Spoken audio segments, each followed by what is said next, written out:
نحمده ونصلي على رسوله الكريم أما بعد قال الله تبارك وتعالى في القرآن المجيد والفرقان الحميد أعوذ بالله من الشيطان الرجيم بسم الله الرحمن الرحيم ما آتاكم الرسول فخذوه وما نهاكم عنه فانتهوا۔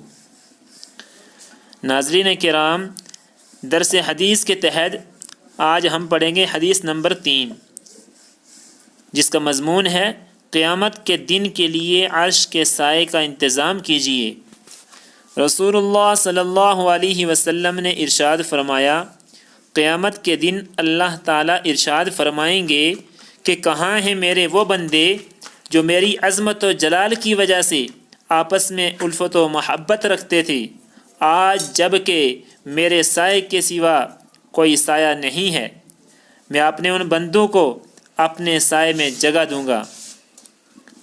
السلام علیکم۔